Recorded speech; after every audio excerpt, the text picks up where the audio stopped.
আল্লাহ রাব্বুল আলামিন পবিত্র কোরআনুল কারীমের সূরাতু বনী ইসরাঈলের 1 নম্বর আয়াতে কারীমায় বলেন, সুবহানাল্লাযী আসরা বিআবদিহি লাইলাম মিনাল মাসজিদিল হারামি ইলাল মাসজিদিল আকসাল্লাযী বারাকনা হাওলাহু লিনুরিয়াহু মিন আয়াতিনা ইন্নাহু হুয়াস সামিউল বাসীর। আল্লাহ বলছেন সুবহানাল্লাযী, অতি আশ্চর্য, অতি মহান পবিত্র, আল্লাযী আসরা বিআবদিহি, যিনি রাত্রিকালীন ভ্রমণ করিয়েছেন তার বান্দা মুহাম্মদ সাল্লাল্লাহু আলাইহি ওয়াসাল্লামকে মিনাল মসজিদিল হারাম, মক্কা মুকাররমা থেকে, ইলাল মসজিদিল আকসা, ফিলিস্তিনের বাইতুল মুকাদ্দাস পর্যন্ত। বলা হচ্ছে আল্লাযী বারাকনা হাওলাহু, যে মসজিদের চতুর্পাশে আল্লাহ বরকত দিয়ে পরিপূর্ণ করে রেখেছেন। সুবহানাল্লাহ কোন। ফিলিস্তিনের বাইতুল মুকাদ্দাসের চতুর্পাশে আল্লাহ বরকত দিয়ে পরিপূর্ণ করে রেখেছেন, লিনুরিয়াহু মিন আয়াতিনা, আর আমার নবীকে আল্লাহ রাত্রিকালীন ভ্রমণ করিয়েছেন যাতে করে আমার নবীজি আল্লাহ তাআলার নিদর্শন সমূহ দেখতে পারে। বলি সুবহানাল্লাহ। আল্লাহ বলে দিলেন ইন্নাহু হুয়াস সামিউল বাসীর, নিশ্চয় আল্লাহ তাআলা আমরা যা কিছু করি সব কিছু আল্লাহ তাআলা শোনেন, আর আমরা যা কিছু করি সব কিছু আমার আল্লাহ তাআলা দেখেন। বলি সুবহানাল্লাহ।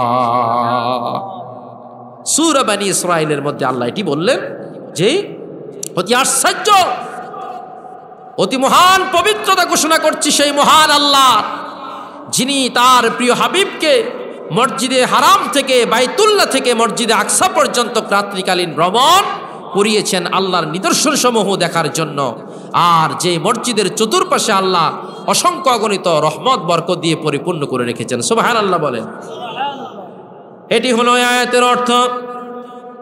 এখন আসেন আল্লাহর কাছে। আল্লাহ যে সুবহানা আমরা কখন ব্যবহার করি? যখন আশ্চর্যজনক কোনো কিছু শুনি আমরা তখন কি বলি? সুবহানাল্লাহ। অতি মহা পবিত্র একটি শব্দ, একটি বাক্য, যেটি একবার বলার কারণে বনি আদমের আমল নামা পরিপূর্ণ হয়ে যায় নেক দিয়ে। বলে সুবহানাল্লাহ। একবার বলার কারণে আসমান জমিন গোটা শূন্য স্থান আল্লাহ বান্দার জন্য নেক দিয়ে পরিপূর্ণ করে দেন। বলে সুবহানাল্লাহ। এমন মহাপবিত্র একটি শব্দ আমাদের জন্য আশ্চর্য আছে, কিন্তু আল্লাহর জন্য তো কোনো কিছু আশ্চর্য নাই। আল্লাহ বলছেন সুবহানাল্লাযী আয় তানজিহান লিল্লাহি ওয়া তা'যীবান মিন কুদরতিহি, এটি আল্লাহ তাআলার এমন একটি কুদরত। নবীজির মেরাজটা ছিল আল্লাহর এমন একটি কুদরতের বহিঃপ্রকাশ, এমন এক জীবন্ত মুজিজা যেটা আশ্চর্য না হওয়ার কিছুই নাই, কিছুই নাই। বলি সুবহানাল্লাহ। আশ্চর্য না হওয়ার কিছুই নেই। আমার নবীজি যখন মেরাজ থেকে আসলেন, নবীজি যেই বিছানা থেকে উঠে গেলেন, তিনটি রাওয়ায়াত আছে। কেউ কেউ বলেন ওয়াদিয়ে আবি তালেব, আর কেউ কেউ বলছেন যে আল্লাহর হাবিব সাল্লাল্লাহু আলাইহি ওয়াসাল্লাম হাতিমে কাবার মধ্যে ছিলেন। আবার কেউ কেউ বলছেন আমার নবীজি উম্মে হানি ঘরের মধ্যে ছিলেন। তখন বুখারী শরীফের ব্যাখ্যাকার আল্লামা বদরুদ্দিন আইনি রহমতুল্লাহ আলাইহি তিনি বলছেন তিনটিকে ফামাজমুউস সালাসা, তিনটিকে একত্রিত করে বলছেন যে রাত্রে আল্লাহ পাক নবীজিকে মেরাজ রজনীতে নিয়ে গেলেন, সেই রাতে আল্লাহর হাবিব কিছুক্ষণ ওয়াদি আবু তালিবের মধ্যে ছিলেন, আবার কিছুক্ষণ তিনি হাতিমে কাবার মধ্যে ছিলেন। এর পরবর্তীতে তিনি উম্মে হানির ঘরে রাত্রিবেলায় বিশ্রাম করেছিলেন। বলি সুবহানাল্লাহ। আল্লাহ রাব্বুল আলামিন পবিত্র কোরআনুল কারীমের সূরাত ইব্রাহিমের মধ্যে বলেন ওয়াযাক্কিরহুম বিআইয়ামিল্লাহ, ওগো আমার হাবিব আপনি আপনার উম্মতদেরকে আল্লাহ রাব্বুল আলামিনের যে স্পেশাল অপার দিনগুলো আছে, এই দিনগুলো সম্পর্কে আপনি আপনার উম্মতদেরকে জানিয়ে দিন। বলি সুবহানাল্লাহ।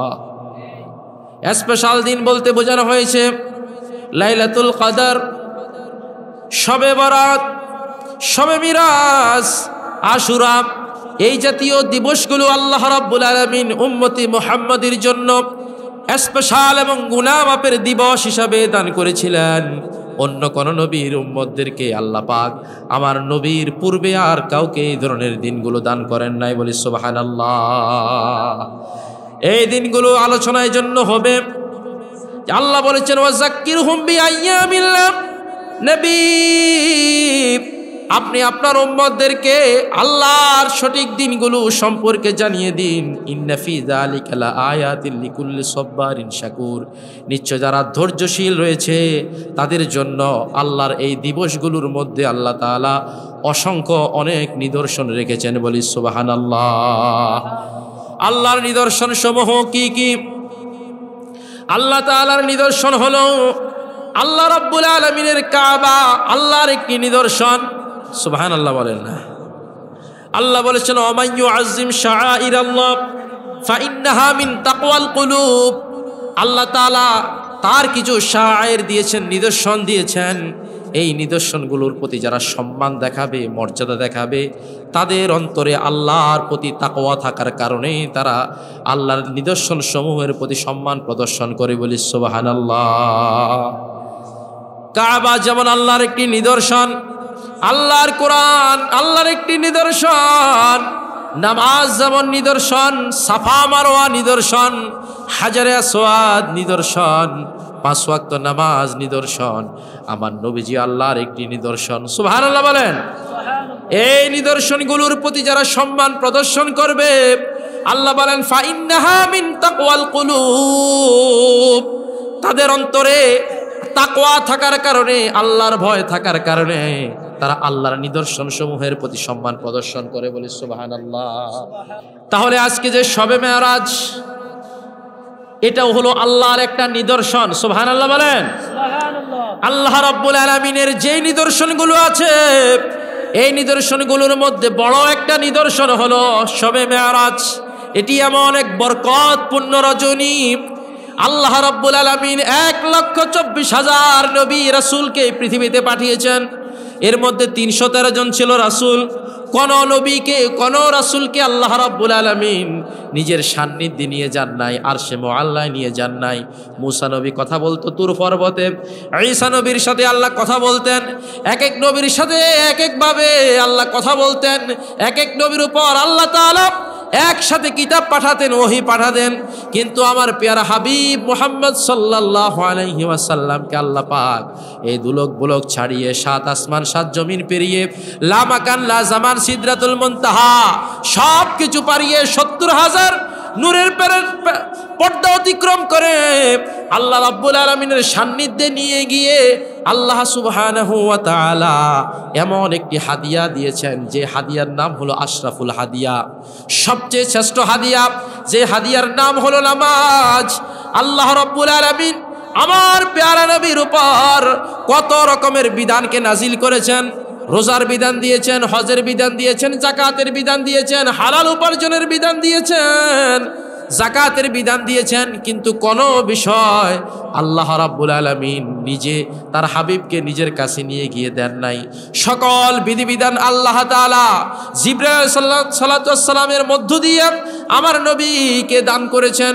কিন্তু নামাজ এমন একটি আশরাফুল হাদিয়া, আফদালুল হাদিয়া, আখিয়ারুল হাদিয়া, এটি আল্লাহ পাক জিবরিলের মধ্য দিয়ে দেন নাই। আল্লাহ পাক তার প্রিয় হাবিবকে নিজের সান্নিধ্যে নিয়ে গিয়ে তিনি দান করেছেন, বলি সুবহানাল্লাহ। আর একটু জোরে বলেন সুবহানাল্লাহ। এই মেরাজ রাসূল পাক সাল্লাল্লাহু আলাইহি ওয়াসাল্লামের আল্লাহর পক্ষ থেকে দেওয়া যেই সমস্ত হাদিয়াগুলো রয়েছে, মেরাজ হলো তার মধ্যে একটি শ্রেষ্ঠ হাদিয়া, বলি সুবহানাল্লাহ।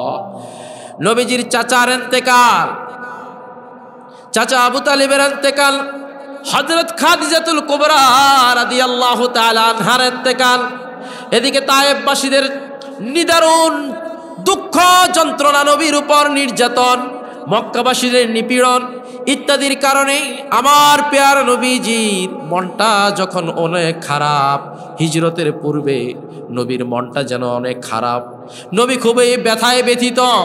আমার আল্লাহ তাআলা চিন্তা করলেন আমার নবীজি ব্যথায় ব্যথিত হবেন, আল্লাহ এটা কোনোভাবে সহ্য করতে পারলেন না।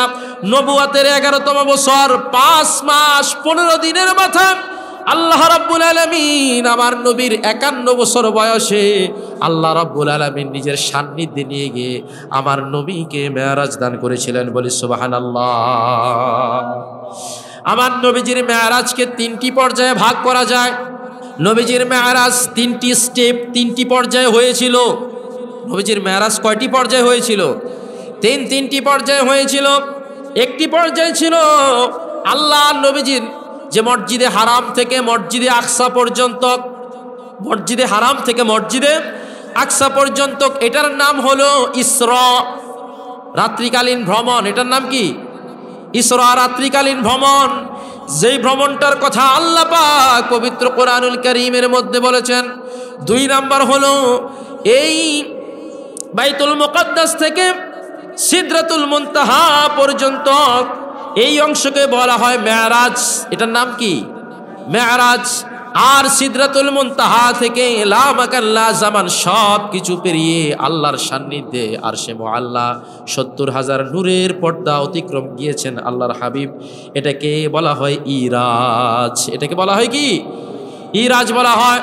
তাহলে মেরাজের 3টি পর্যায়, মসজিদে হারাম থেকে মসজিদে আকসা পর্যন্ত, এটার নাম হলো ইসরা মানে রাত্রিকালীন ভ্রমণ। আর মসজিদে আকসা থেকে সিদরাতুল মুনতাহা পর্যন্ত এই ভ্রমণের নাম হলো মেরাজ। আর সিদরাতুল মুনতাহা থেকে আল্লাহর আরশ পর্যন্ত এই জায়গা ভ্রমণকে বলা হয় ইরাজ, বলি সুবহানাল্লাহ। নবীজি মেরাজ থেকে ফিরে আসার পরে সেই বিছানাটা এখনো গরম রয়েছে। আল্লাহু আকবার বলেন। যে অজুর পানি দিয়ে নবীজি অজু করিয়েছেন, আমার নবীজিকে অজু করিয়েছেন জিবরাইল, সে অজুর পানি যে তখন যেভাবে গড়াচ্ছিল নবীজি মেরাজ থেকে আসার পরে এখনো অজুর পানি গড়াচ্ছে, বলি সুবহানাল্লাহ। আমার নবীজি যখন মেরাজ রজনী থেকে প্রত্যাবর্তন করলেন, তখন কুরাইশের দলপতি আবু জাহাল, উতবা, সাইবা আমার নবীজির মেরাজ কি সত্যিকারই হয়েছিল কিনা তারা চিন্তা করলো। মুহাম্মদ জীবনে কোনোদিন মক্কার বাইরে যায় নাই, অথচ মক্কা শরীফ থেকে ফিলিস্তিনের দূরত্ব 1 মাসের রাস্তা। কয় মাসের রাস্তা? 1 মাসের রাস্তা। কেমন করে মুহাম্মদ যে কোনোদিন মক্কার বাইরে যায় নাই, সে কেমন করে ফিলিস্তিনে গেল, আবার রাত্রিবেলায় ফিরে আসলো? আশ্চর্য হওয়ার কথা। কাফেররা তো একভাবে তারা উড়িয়ে দিচ্ছে, আল্লাহ নবীর কথা কোনোভাবে তারা বিশ্বাস স্থাপন করছে না। এবার আবু জাহাল নবীজির উপর প্রশ্ন ছুড়ে দিল, ও মুহাম্মদ, তুমি যদি সত্যিকারই বলো, তুমি যদি মেরাজ করে থাকো, বাইতুল মুকাদ্দাসে গিয়েছে বলো, তাহলে বলো বাইতুল মুকাদ্দাসের কয়টা দরজা জানালা আছে? আল্লাহু আকবার বলেন। আপনাদের এই মসজিদে আপনারা নামাজ পড়েন, আমার মনে হয় একজন মুসল্লিও ঠিকভাবে বলতে পারবেন না কয়টা জানালা আছে মসজিদের। কথা কন। অথচ ছোট্ট একটা মসজিদে নামাজ পড়েন, কয়টা জানালা আছে আপনারা বলতে পারবেন না। আল্লাহর নবীকে আবু জাহাল প্রশ্ন করলো, তাহলে মুহাম্মদ বলো বাইতুল মুকাদ্দাসের কয়টা দরজা আছে, কয়টা জানালা আছে, বাইতুল মুকাদ্দাসের কারুকার্য কেমন, সৌন্দর্য কেমন? সুবহানাল্লাহ কন। আল্লাহর হাবিব সাল্লাল্লাহু আলাইহি ওয়াসাল্লাম বলেন, ফাসআলুনি আন আশিয়াই মিন বাইতুল মুকাদ্দাস ওয়ালাম উসবিতহা। ওই মুহূর্তে বাইতুল মুকাদ্দাস আল্লাহ আমাকে মেরাজ রজনীতে বাইতুল মুকাদ্দাস নিয়ে গেছেন, আর আমার তো দরকার নাই ওই মসজিদের কয়টা দরজা জানালা এটি গনার। কথা কন না। মসজিদে নামাজ পড়ার দরকার, মসজিদে যাই নামাজ পড়ে চলে আসি, কয়টা দরজা জানালা দরকার আছে নি আমার? হ্যাঁ, এর থেকে এতবার তাসবিহ পড়লে, তাহলিল পড়লে, তাকবীর করলে, তামজিদ করলে আমাদের আরো সওয়াব বেশি। কথা বলেন, ঠিক কিনা বলেন? নবীজি বলেন ওয়ালা মুসবিতহা, ওই সময় আমার মেধার মধ্যে ছিল না কয়টা দরজা, কয়টা জানালা। আল্লাহর হাবিব সাল্লাল্লাহু আলাইহি ওয়াসাল্লাম বলেন, ফাকুরিবতু কারবান মা কুরিবতু মিসলাহু। আল্লাহু আকবার বলেন। আল্লাহ পাক তার প্রিয় জিবরিল ফেরেশতার মধ্য দিয়ে গোটা বাইতুল মুকাদ্দাস মসজিদটা আমি নবীর সামনে আল্লাহ পাক উপস্থাপন করে দিলেন, বলি সুবহানাল্লাহ। গোটা বাইতুল মুকাদ্দাস আমার চোখের সামনে তুলে ধরলেন। ফারাফাহুল্লাহু তাবারাকা তাআলা লিআনজুরু ইলাইহি, আর আমি নবীজি সেই বাইতুল মুকাদ্দাসের দিকে তাকাইয়া আবু জাহালদেরকে বলে দিলাম, বাইতুল মুকাদ্দাসের এইদিকে ফিরানো এতগুলো দরজা আছে, এতগুলো জানালা আছে, এমন এতগুলো পিলার আছে, এমন এমন করে বাইতুল মুকাদ্দাসকে সাজানো হয়েছে। বলি সুবহানাল্লাহ। আল্লাহ নবীজি বলেন ওয়াকাদ রাআইতুনি ফি জামাআতিন মিনাল আম্বিয়া, আমি নবী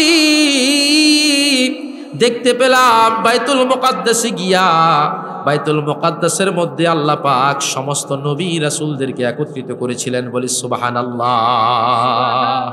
তাহলে এই মেরাজ রজনীতে আল্লাহ পাক নবীকে মেরাজ নিয়ে যাবেন। আমরা যখন আমাদের আত্মীয়র বাড়িতে যাই বা দূরে কোথায় সফরের জন্য যাই, গায়ের যে পোশাক আছে এগুলো পরেই কি চলে যাই? আরে কথা কন না, হ্যাঁ? এমনি যাই না। আমরা গোসল করি, ওযু ইস্তেঞ্জা করি, আমার সবচেয়ে ভালো মানের পোশাকটা পরি, সুগন্ধি মেখে ভালো জামা কাপড় জুতা ইত্যাদি আমরা চুলটিকে আশ্রিয়ে সুন্দরভাবে আমরা ভালো পোশাক পরে তো আমরা বের হয়ে কথা বলেন, ঠিক কিনা বলেন? আল্লাহ পাক তার প্রিয় হাবিবকে নিজের সান্নিধ্যে নিয়ে যাবেন, এমনি এমনি নেন নাই। আল্লাহ পাক আমার নবীকে একবার দুইবার নয়, চারবার নবীজির সিনা সাক করিয়েছেন, মানে বক্ষ বিদারণ করেছেন। আল্লাহু আকবার বলেন। যেটাকে এক কথায় বলা হয় ওপেন হার্ট সার্জারি। নবীজির 4 বার আল্লাহ পাক ওপেন হার্ট সার্জারি করেছিলেন। আজকের বিজ্ঞান যে ওপেন হার্ট সার্জারি করে, লেজার অপারেশন করে, এটা আমার নবীজির মেরাজের রাতে আমার নবীজিকে যে জিব্রাইল ওপেন হার্ট করেছিল লেজারের মধ্য দিয়ে, সেটা অনুসরণ করে গবেষণা করে আজকের ওপেন হার্ট করা হয়। বলি সুবহানাল্লাহ। আমার নবীজির বয়স যখন 4 থেকে 5 বছর, তখন নবীজির একবার ওপেন হার্ট করা হয়েছিল ওয়াদি হালিমাতে। আমার নবীজি যখন ছিলেন ওই মুহূর্তে জিবরিল আলাইহিস সালাতু ওয়াস সালাম নবীজির কাছে আসলেন। আমার নবীজিকে শোয়াইয়া পাহাড়ের গায়ের মধ্যে শোয়াইয়া নবীজির এই কণ্ঠনালী থেকে নাভি পর্যন্ত ফেলে নবীজির কলবটাকে বের করা হলো, আর জান্নাতের পানি দ্বারা নবীজির কলবটাকে ধুয়ে এটাকে ঈমান এবং হিকমত দিয়ে এটাকে পরিপূর্ণ করে দেওয়া হলো। বলি সুবহানাল্লাহ।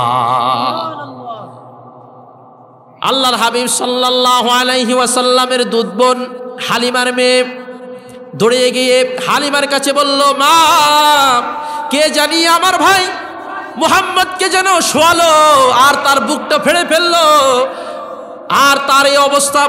মা হালিমা শুনে পাগলের মতো হয়ে গেল, মুহূর্তের মধ্যে দৌড়িয়ে আসলেন। এসে দেখলেন মুহাম্মদ সাল্লাল্লাহু আলাইহি ওয়াসাল্লাম তিনি দাঁড়িয়ে আছেন, মনটা একটু মলিন। হালিমা জিজ্ঞেস করলেন, বাচ্চা আমার, কি হয়েছে তোমার? বলল, কে জানি আমার কাছে আসলো আর আমার বক্ষটা ছিঁড়লো, আর আমার কোনো খবর ছিল না কি হয়েছে। বলতেছে মা হালিমা বলতেছে, বাবা, এখন তোমার কাছে কেমন লাগতেছে? আল্লাহর নবী সাল্লাল্লাহু আলাইহি ওয়াসাল্লাম বললেন, ওগো মা, আগে আমার বর্তমান অবস্থা এমন হয়ে গেছে, আগে যদি আমি আসমানের দিকে তাকাতাম, আসমানের চন্দ্র সূর্য গ্রহ নক্ষত্রগুলো দেখতে পেতাম, আর এখন যদি আমি আসমানের দিকে তাকাই, ফাকান্নি বি আরশা রব্বি বারেজা, এখন আমি সরাসরি দুনিয়ার জমিন থেকে আল্লাহ রব্বুল আলামিনের আরশ পর্যন্ত দেখতে পাই। বলি সুবহানাল্লাহ। আগে যদি আমি দেখতে পেতাম, এখন আমি দুনিয়ার জমিন থেকে আল্লাহর জান্নাতি মানুষদেরকে দেখতে পাই। জান্নাতে কেমন করে তারা ইয়াতাজাওয়ারুনা ফিল জান্নাহ, জান্নাতের মধ্যে বিচরণ করে, ওয়া ইয়াতানাআমুনা ফিল জান্নাহ, জান্নাতের মধ্যে কি নিয়ামত লাভ করে, আমি সব এখন আমি দেখতে পাই। বলি সুবহানাল্লাহ। আমি দেখতে পাই, যখন জমিনের দিকে তাকাইতাম আগে আমি জমিনের মাটি দেখতে পেতাম, আর আমি এখন যদি জমিনের নিচে দেখতে পাই, আমি দেখতে পাই এই জমিনের নিচে সাগর রয়েছে, এই সাগরের নিচে আগুন রয়েছে। বলি সুবহানাল্লাহ। তাহলে হালিমা বুঝে ফেললেন যে সহজ কোনো বিষয় না। আল্লাহর ফেরেশতা জিবরাইল আগমন করে আল্লাহর নবীকে কাজ করেছিলেন। আমার নবীর মোট 4 বার সিনা সাক হয়েছিল। এটা 2টা বর্ণনা আছে, একটা বর্ণনা 4 বার, আরেকটা বর্ণনা 2 বার। প্রথম সিনা চাক হয়েছিল 4 কিংবা 5 বছর বয়সে, দ্বিতীয় সিনা চাক হয়েছিল 10 বছর বয়সে, তৃতীয় সিনা চাক হয়েছিল নবীজিকে যখন নবুয়াত দিবেন, নবীজিকে যখন আল্লাহ পাক নবুয়াত দিবেন 40 বছর বয়সে হেরা পর্বতের গুহায় আল্লাহ আল্লাহ তৃতীয়বার সিনা সাক করেছিলেন, আর চতুর্থবার আল্লাহ সিনা সাক করেছেন আমার নবীর। যখন মেরাজ রজনীতে নিয়ে যাবেন তখন চতুর্থবার সিনা সাক করিয়েছিলেন, বলি সুবহানাল্লাহ। আল্লাহ বলেন সূরা ইনশিরার মধ্যে, আলাম নাশরাহ লাকা সাদরাক, ওগো নবী আলাম নাশরাহ লাকা সাদরাক, আমি কি আপনার বক্ষকে উন্মুক্ত করি নাই? আল্লাহু আকবার বলেন। আমি কি আপনার বক্ষকে উন্মুক্ত করি নাই, এর মানে আমি কি আপনার সিনা সাক করি নাই? আল্লাহ কেন নবীর সিনা সাক করলেন? মুফাসসিরিনে কেরামগণ বলেন দুইটি কারণে আল্লাহ পাক নবীজির সিনা সাক করিয়েছিলেন। একটি হলো ঊর্ধ্বাকাশে ভ্রমণের জন্য, ঊর্ধ্বাকাশে ভ্রমণের জন্য নবীর কলবটাকে ঈমান ওয়া হিকমা, ঈমান এবং হিকমত দিয়ে পরিপূর্ণ করে দেওয়ার জন্য আল্লাহ তাআলা আমার নবীজিকে নিজের সান্নিধ্যে নিয়ে যাওয়ার জন্য আল্লাহ পাক সিনা সাক করিয়েছিলেন। সুবহানাল্লাহ কোন। আবার দ্বিতীয় কারণ হলো আল্লাহর নবী মূসা আলাইহিস সালাতু ওয়াস সালাম আল্লাহকে দেখার জন্য কত কাকুতি মিনতি করতেন, কিন্তু আল্লাহ তাআলা বলে দিলেন লান তারানি, কখনো আমাকে দেখবে না। এর মানে লান তারা ফিল হায়াতিদ দুনিয়া, এই দুনিয়ার জীবনে আমি আল্লাহকে দেখা সম্ভব নয়। সুবহানাল্লাহ কোন না। কিন্তু আল্লাহ পাক তার প্রিয় হাবিবকে আল্লাহর নিজের সান্নিধ্য নিয়ে গেলেন নিজেকে দেখা দেওয়ার জন্য। আল্লাহু আকবার বলেন।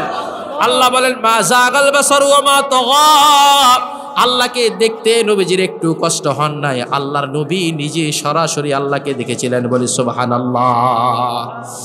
তাহলে আল্লাহর নবীর সিনা সাক আল্লাহ পাক করিয়েছিলেন কয়বার করেছিলেন বলেন? চারবার সিনা সাক আল্লাহ পাক করিয়েছিলেন। সিনা সাক করে আল্লাহ রাব্বুল আলামিন নিজের সান্নিধ্যে আল্লাহ পাক নিয়ে গিয়েছিলেন। আমরা কেউ সূর্যের দিকে তাকাইতে পারি? সূর্যের দিকে তাকাইতে পারেননি আপনারা? কেউ তাকাইতে পারে না কেন? আমাদের চোখের যে রশ্মি, চোখের যে পাওয়ার, এটাকে আল্লাহ ওইভাবে সৃষ্টি করে দেন নাই। তাহলে যে সূর্যকে অতিক্রম করে নবীজি আল্লাহর সান্নিধ্যে যাবেন, তাহলে নবীকে সেভাবে প্রস্তুত করা লাগবে না? আল্লাহ সেই প্রস্তুতির জন্য আমার হাবিবকে আল্লাহ পাক সিনা সাক করিয়েছিলেন, বলে সুবহানাল্লাহ। আমরা জানি আলোর গতি, সূর্য থেকে যে আলো পৃথিবীতে আসে, আলোর গতি প্রতি সেকেন্ডে 1,86,000 মাইল। সুবহানাল্লাহ কোন না। এই হিসাবে সূর্য থেকে পৃথিবীতে আলো আসতে সময় লাগে 8 মিনিট। তাহলে বোঝা যায় এই পৃথিবী থেকে সূর্যের দূরত্ব 9,30,00,000 মাইল। আল্লাহু আকবার বলেন। আর আমার নবীজি 9,30,00,000 মাইল অতিক্রম করে এরপরে হলো স্পেস, ব্ল্যাক হোল, স্পেস, সব কিছু অতিক্রম, লামাকাল্লা জামান 70,000 নূরের পর্দা অতিক্রম করে আল্লাহর সান্নিধ্য লাভ করে আমার নবী আবার আমাদের জন্য 5 ওয়াক্ত নামাজকে নিয়ে দুনিয়ায় আগমন করেছেন। তিনি যে মেরাজ করেছিলেন, যে বিছানা দিয়ে গেছেন, সেই বিছানা এখনো গরম রয়েছে, বলে সুবহানাল্লাহ। আল্লাহু আকবার বলেন। কেমন নবী আল্লাহ তাআলা আমাদেরকে দান করলেন। এই যে আশ্চর্য ছিল, অতি আশ্চর্যের বিষয় ছিল খারিকুল লিল আদা, যেটা স্বাভাবিক অভ্যাসকে ভেঙে দেয়। স্বাভাবিক অভ্যাসকে কি করে? এটা ভেঙে দেয়। এই জন্য এটা আশ্চর্য। এটা নবীজির যে আল্লাহ যে মুজিজাগুলো দান করেছিলেন, তোর মধ্যে শ্রেষ্ঠ মুজিজার একটা মুজিজা হলো আল্লাহর হাবিবের মেরাজ, বলে সুবহানাল্লাহ। কেন এত ভালো লাগে আমার নূরে নবীর নাম, আরো ভালো লাগে নবীর দুরুদ সালাম, নবীর দুরুদ সালাম, নবীর দুরুদ সালাম। কেন এত ভালো লাগে আমার নূরে নবীর নাম, আরো ভালো লাগে নবীর দুরুদ সালাম, নবীর দুরুদ সালাম, নবীর দুরুদ সালাম। আল্লাহুম্মা সাল্লি আলা সাইয়্যিদিনা মুহাম্মাদিন। কেন এত ভালো লাগে আমার নূরে নবীর নাম, আরো ভালো লাগে নবীর দুরুদ সালাম, নবীর দুরুদ সালাম। আল্লাহু আকবার বলেন। আনাস বিন মালিক রাদিয়াল্লাহু তাআলা আনহু একটি হাদিস বর্ণনা করেছেন। আল্লাহর নবী সাল্লাল্লাহু আলাইহি ওয়াসাল্লাম, আল্লাহ যখন আল্লাহর হাবিব সাল্লাল্লাহু আলাইহি ওয়াসাল্লামের সামনে আল্লাহর নবীজি একদিন উপস্থিত ছিলেন। আল্লাহ পাক আল্লাহর নবীজি আল্লাহর কাছে একদিন উপস্থিত ছিলেন। আল্লাহকে অনুরোধ করে বললেন, আল্লাহ ইয়া রাব্বি ইন্নাহু লাম ইয়াকুন নাবিয়্যুন ক্বাবলি ইল্লা ক্বাদ কাররামতুহু। ওগো আল্লাহ, আমার পূর্বে আপনি যত নবী রাসূলকে পৃথিবীতে পাঠিয়েছেন সমস্ত নবী রাসূলদেরকে আপনি সম্মানিত করেছিলেন। বলি সুবহানাল্লাহ। আমার পূর্বে যত নবী রাসূলকে পৃথিবীতে পাঠিয়েছেন আল্লাহ সবাইকে আপনি সম্মানিত করেছেন। জাআলাত ইব্রাহিমা খলিলা, ইব্রাহিম নবীকে আপনি আপনার বন্ধু বানাইছেন। কি বানাইছেন? বন্ধু বানাইছেন। ও মূসা কালিমা, মূসা নবীকে আপনি কালিম বানিয়েছেন। ও মূসা কালিমা ওয়া কাল্লামাল্লাহু মূসা তাকলিমা, মূসা আল্লাহর সাথে কথা বলতেন, এজন্য মূসা নবীর একটা লকব ছিল কালিমা। ওয়া সাখখারতা লি দাউদাল জিবালা, দাউদ আলাইহিস সালামের জন্য আপনি পাহাড়গুলোকে একেবারে তার আনুগত করে দিয়েছিলেন, আর লোহাকে দাউদের জন্য এমন করে দিয়েছিলেন হযরত দাউদ নবী যদি হাতের মুঠের মধ্যে লোহা নিয়ে চাপ দিতেন লোহাটা মুহূর্তের মধ্যে গলে যেত। জোরে কন্না সুবহানাল্লাহ। তিনি লোহা দিয়ে যা ইচ্ছা বানাইতে পারতেন, দা বানাইতে পারতেন, ছুরি বানাইতে পারতেন, খন্তা কুড়াল সব কিছু নবী দাউদ বানাতে পারতেন। সুবহানাল্লাহ কোন। আল্লাহ নবী বলেন ওয়ালি সুলাইমান রিয়াহা ওয়াশ শায়াতিন, নবী সুলাইমানের জন্য আপনি বাতাসকে আনুগত করে দিয়েছিলেন এবং সমস্ত জিন জাতিকে নবী সুলাইমানের আনুগত করে দিয়েছিলেন। বলি সুবহানাল্লাহ।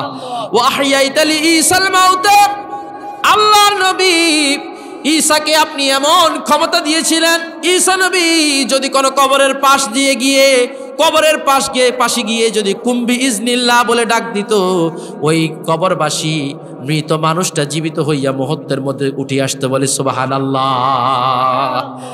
এবার আপনারা কি প্রশ্ন বুঝতেছেন নি? এই প্রশ্নগুলো কে করতেছে? আল্লাহ নবীজি আল্লাহকে করতেছে। আল্লাহ, আপনি সব নবীকে আমার পূর্বে যত নবী রাসূল পাঠিয়েছেন সবাইকে আপনি সম্মানিত করেছেন। মূসাকে এটা দিয়েছেন, ঈসাকে এটা দিয়েছেন, ইব্রাহিমকে আপনার খলিল বানিয়েছেন, দাউদের জন্য পাহাড়গুলোকে আপনি আনুগত করে দিয়েছিলেন।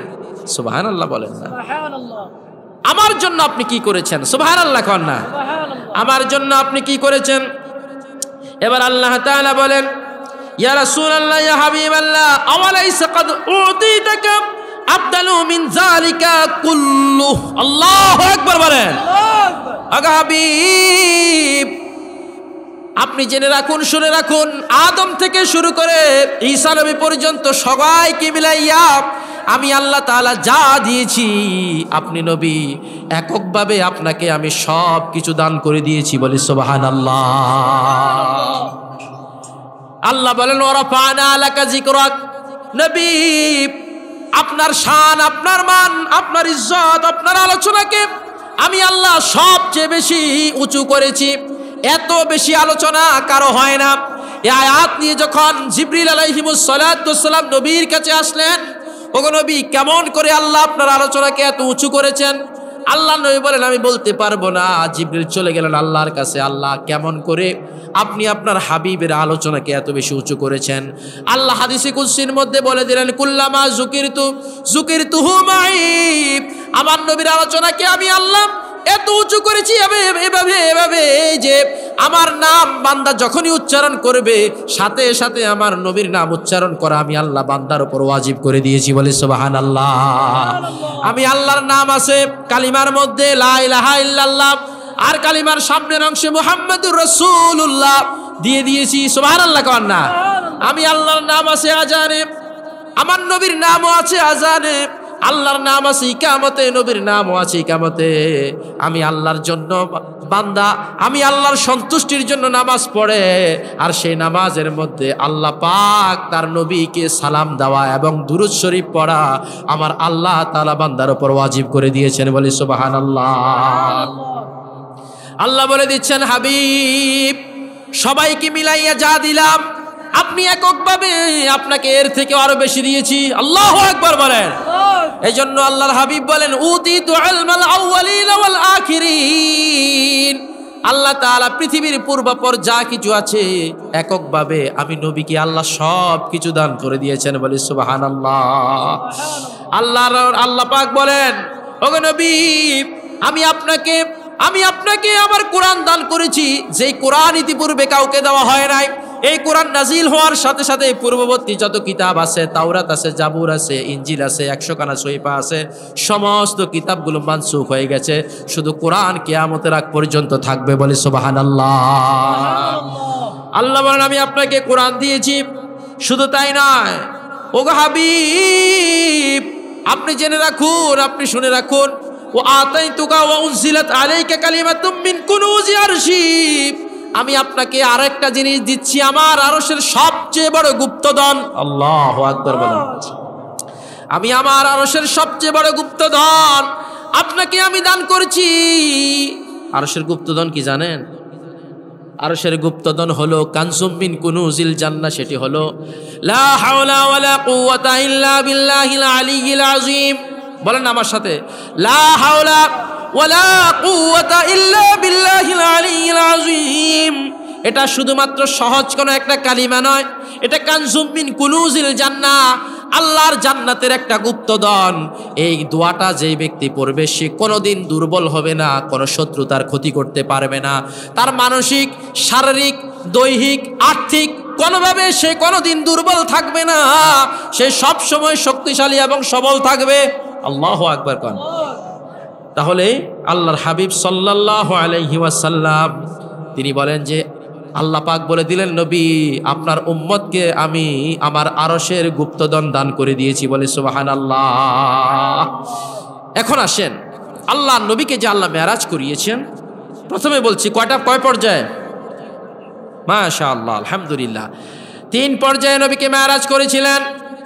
এক হলো মসজিদে হারাম বাইতুল্লাহ থেকে মসজিদে আকসা পর্যন্ত, এটার নাম হলো ইসরা, যার কথা আল্লাহ কোরআনে বলছেন সুবহানাল্লাযী আসরা বিআবদিহি লাইলাম মিনাল মাসজিদিল হারাম। মেরাজ এমন একটা ধ্রুব সত্য, চিরন্তন সত্য, আমার নবীজির এমন একটি সত্য মুজিজার নাম, যেটা একজন দুইজন নয়, 22 জন সাহাবায়ে কেরাম থেকে মেরাজের হাদিস বর্ণিত আছে, বলে সুবহানাল্লাহ।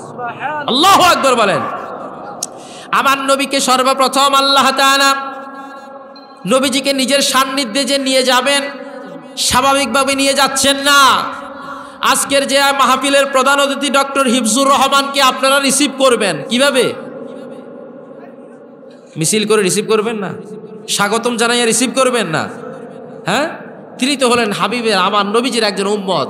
তাহলে যেই নবীকে না সৃষ্টি করলে আল্লাহ কিছুই সৃষ্টি করতেন না, নিজের হাবিবকে আল্লাহ নিজের সান্নিধ্যে নিয়ে যাচ্ছেন। কেমন করে নিয়ে যাচ্ছেন দেখেন। মুফাসসিরিন কেরামগণ বলেন, আল্লাহর নবীকে আল্লাহ পাক একটা দুইটা নয় 4 বার সংবর্ধনা জানিয়েছেন। আল্লাহু আকবার কোন। 4টি সংবর্ধনা জানানোর মধ্য দিয়ে নিজের সান্নিধ্যে নিয়ে গেলেন। প্রথম সংবর্ধনা জানিয়েছেন আল্লাহ জিবরাইল এবং মিকাইল ও ইসরাফিল ফেরেশতার মধ্য দিয়া। আল্লাহু আকবার কোন। কার মধ্য দিয়া? জিবরাইল, মিকাইল, ইসরাফিল ফেরেশতা তিনজনে।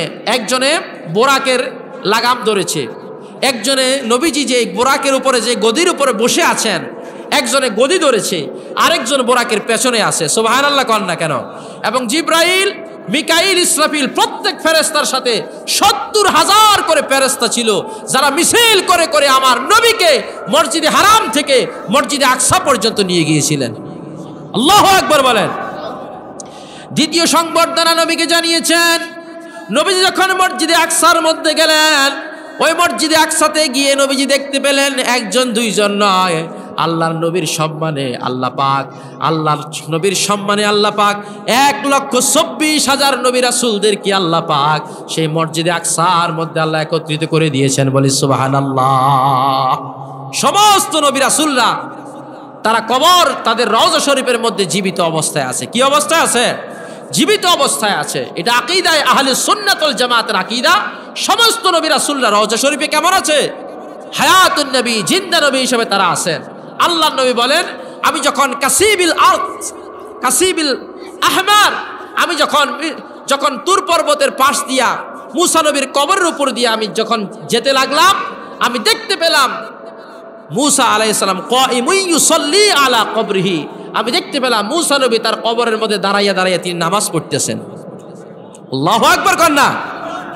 নবীজি বলেন, ওয়া ইন্না ইউনুসা ইউলাব্বা আমি দেখতে পেলাম আল্লাহ নবী ইউনুস তিনি তালবিয়া পড়তে পড়তে আল্লাহর ঘর বাইতুল্লাহর দিকে তিনি হজ করার জন্য আসতেছেন। আল্লাহু আকবার বলেন না।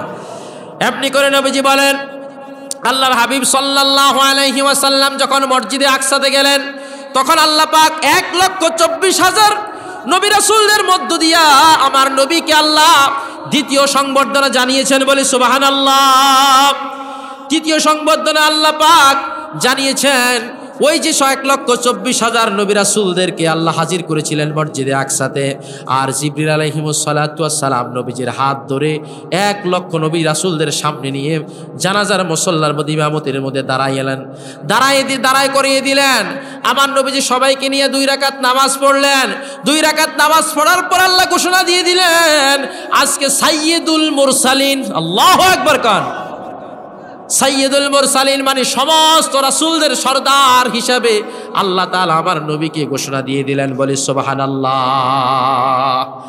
আল্লাহর নবীজি যখন এই ফেরেশতা আল্লাহর নবীকে যখন 1,24,000 নবী রাসূলরা সংবর্ধনা জানানোর পরে এখান থেকে আল্লাহর নবীকে যখন আকাশের দিকে নিয়ে যাওয়া হলো, এরপর নবীকে যখন তৃতীয় সংবর্ধনা দেওয়া হলো, প্রথম আসমান, দ্বিতীয় আসমান, তৃতীয়, চতুর্থ, পঞ্চম, ষষ্ঠ, সপ্তম আসমানের ফেরেশতারা যারা ছিল সমস্ত আসমানবাসীরা, আসমানের ফেরেশতারা নবীকে সংবর্ধনা জানিয়েছিল বলে সুবহানাল্লাহ।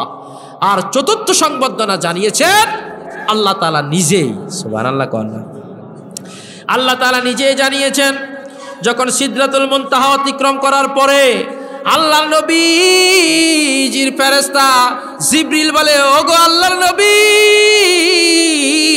লাউদানাতু মিনহা আনমিলাতাল্লাহু হুরিকতু, ওগো নবী আমার যাওয়ার সীমা শেষ, সিদরাতুল মুনতাহা অতিক্রম করার ক্ষমতা আমি জিবরাইলের আর নাই।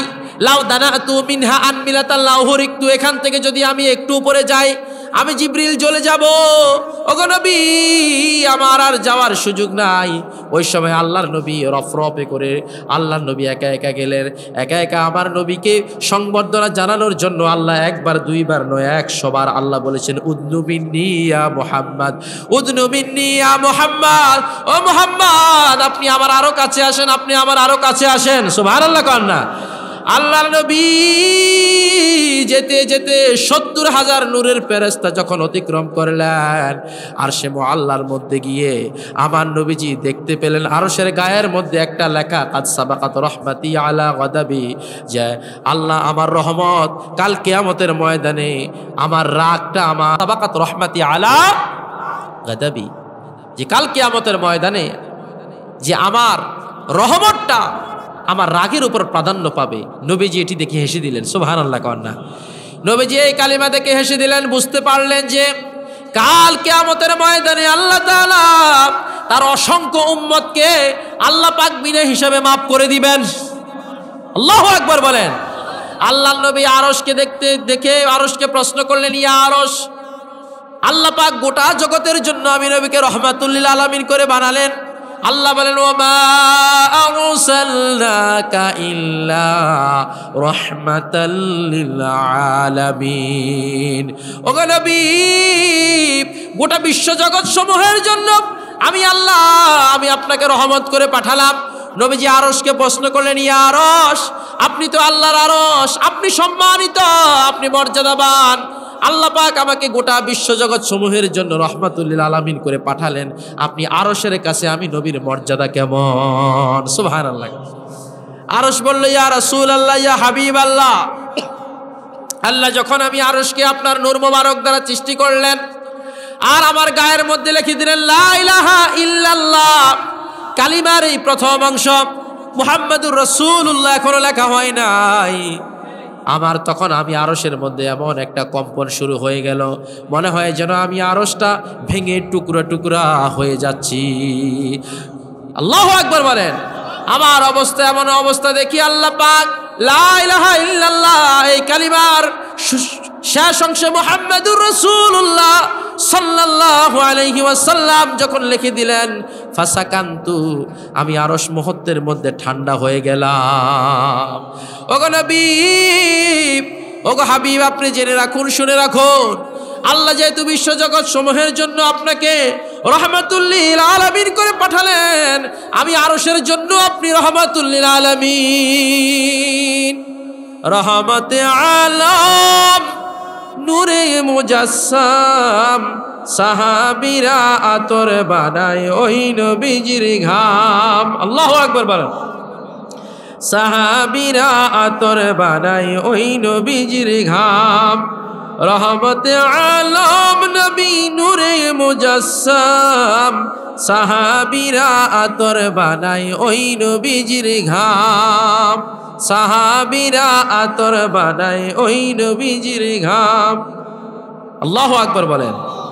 প্যারে হাজরিন, যে নবীকে আল্লাহ পাক নিজের সান্নিধ্য নিয়ে গিয়ে মেরাজ করিয়েছিলেন, আমার নবী সাল্লাল্লাহু আলাইহি ওয়াসাল্লামকে যে যানবাহনের মধ্যে দিয়ে, দুইটা বাহনের মধ্যে নিয়ে গিয়েছিলেন, একটার নাম হলো বোরাক আর একটার নাম হলো রফরফ। বলেন না, একটার নাম কি বোরাক আর একটার নাম হলো রফরফ। সেই মসজিদে হারাম থেকে মসজিদে আকসা থেকে সিদরাতুল মুনতাহা পর্যন্ত আল্লাহ নবী বোরাকে গিয়েছিলেন। সুবহানাল্লাহ কোন।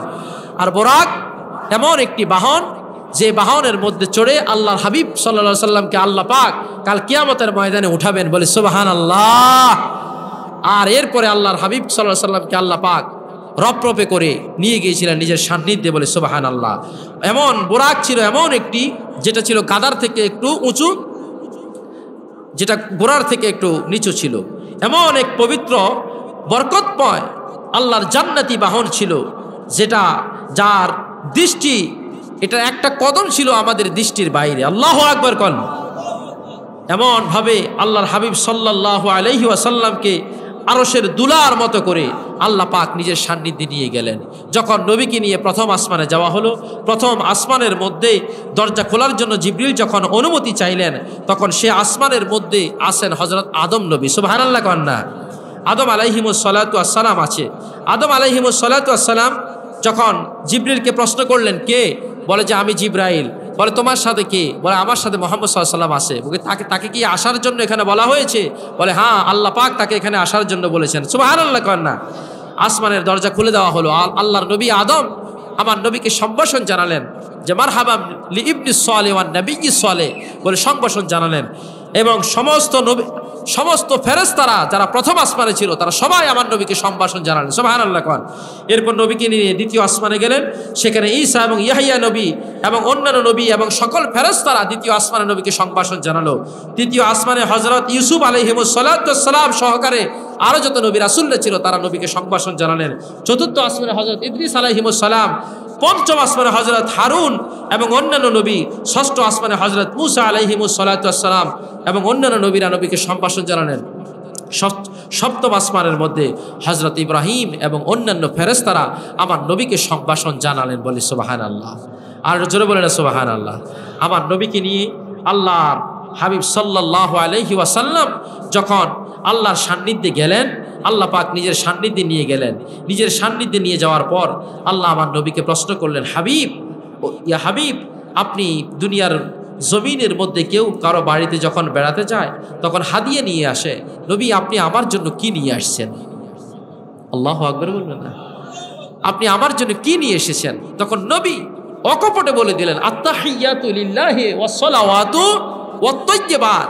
আল্লাহ, আপনি কি মিষ্টি খান? আপনি কি ফল ফ্রুট খান? এটা সব কোনো কিছুর অভাব নেই। আপনি সুবহানাল্লাহ করেন না। আল্লাহ কিছুই খান না, কিছুই পান করেন না, এগুলো থেকে তিনি পুত পবিত্র।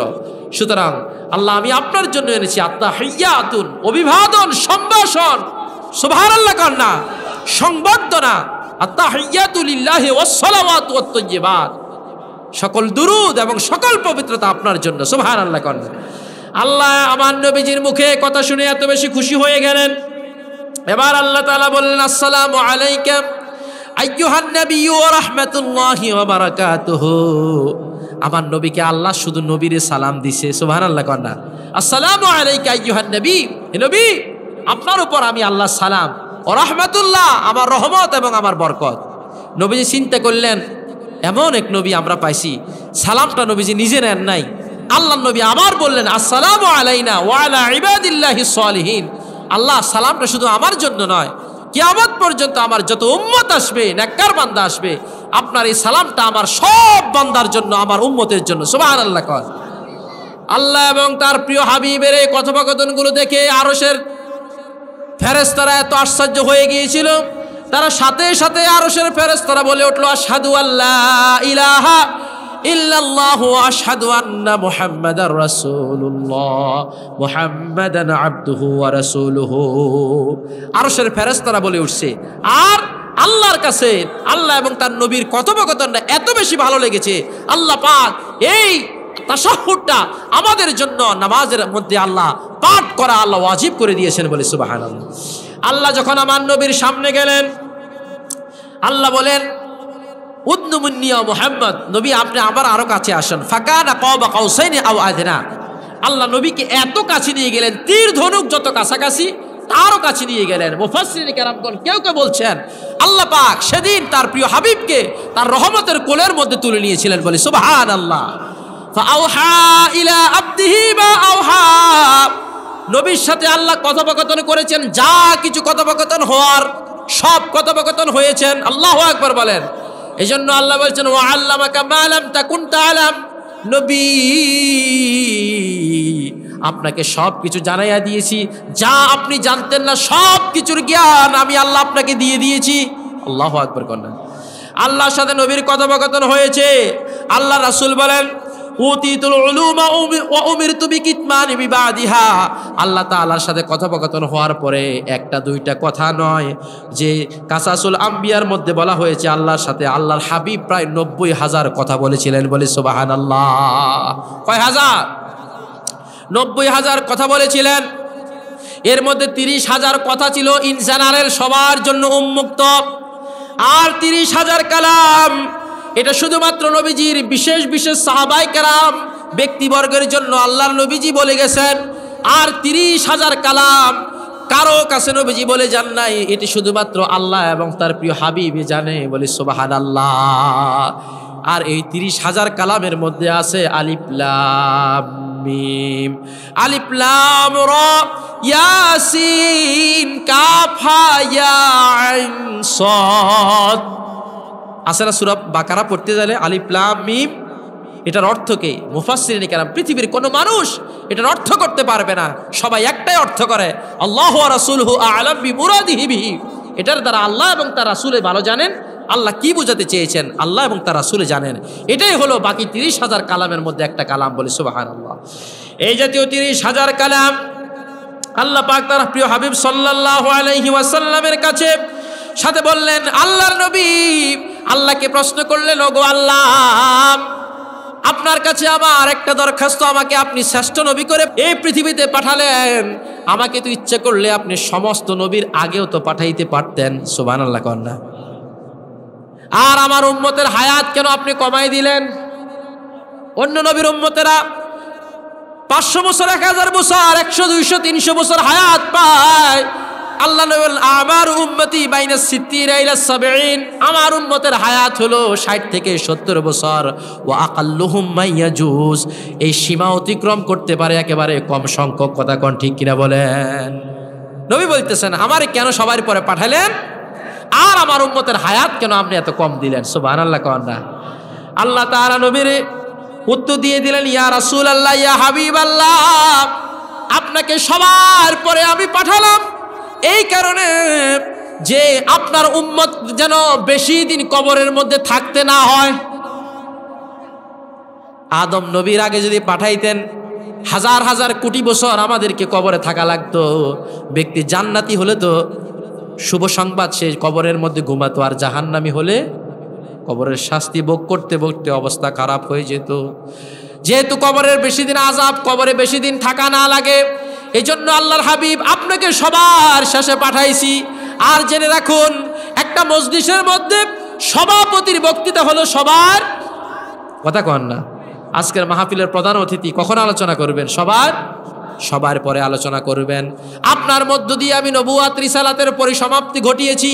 আল্লাহ রাসূল বলেন, খুতিমা বি সিলসিলাতিন নবুওয়া ওয়ার রিসালা, আমার মধ্য দিয়ে আল্লাহ নবুয়াত রিসালাতের পরিসমাপ্তি ঘটিয়েছেন। আনা খাতামুন নাবিয়্যিন লা নাবিয়্যা বাদি, আমি হলাম সর্বশেষ নবী, আমার পরে আর কোনো নবী রাসূল নাই বলে সুবহানাল্লাহ। আর আপনার উম্মতকে আমি উম্মতের হায়াত কেন কমাই দিছি নবী জানেন?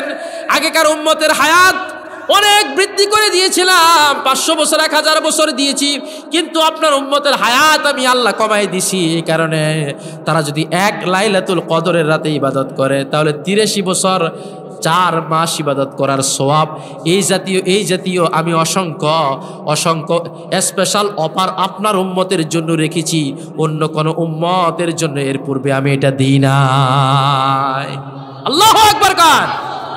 আপনার উম্মত অল্প আমল করে আগেকার উম্মতের 1000 বছর ইবাদত করে যে সওয়াব পাইছে, আপনার উম্মতেরা এই সামান্য আমল করে এর থেকে বেশি মর্যাদার অধিকারী হয়ে যায়। সুবহানাল্লাহ কন না।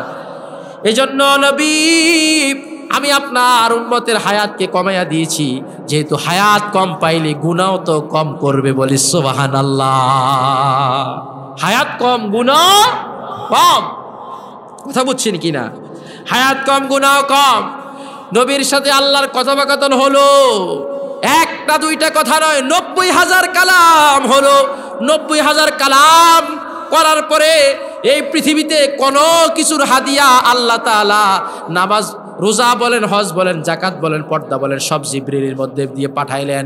কিন্তু নামাজকে আসার সময় আল্লাহ পাক তার প্রিয় হাবিবকে 50 ওয়াক্ত নামাজ হাদিয়া দিয়ে দিয়েছেন, বলি সুবহানাল্লাহ। কয় ওয়াক্ত নামাজ?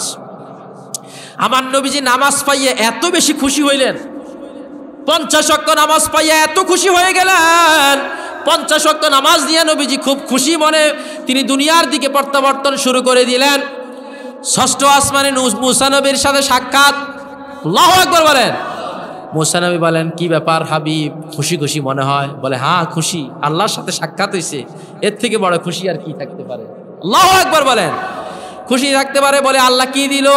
বলে, আল্লাহ 50 ওয়াক্ত নামাজ দিয়েছে। মুসা নবী বলেন, ইয়া রাসূলুল্লাহ, ইয়া হাবিবাল্লাহ, ইরজি ইলা রাব্বিকা ওয়াসআলিত তাকফীফ। আপনি যান, আপনি আপনার রবের কাছে ফিরে যান, নামাজকে কমাইয়া আনেন। ফাইন্না উম্মাতাকা লা তুতিকুন, আপনার উম্মতেরা 50 ওয়াক্ত নামাজ পড়তে সক্ষম হবে।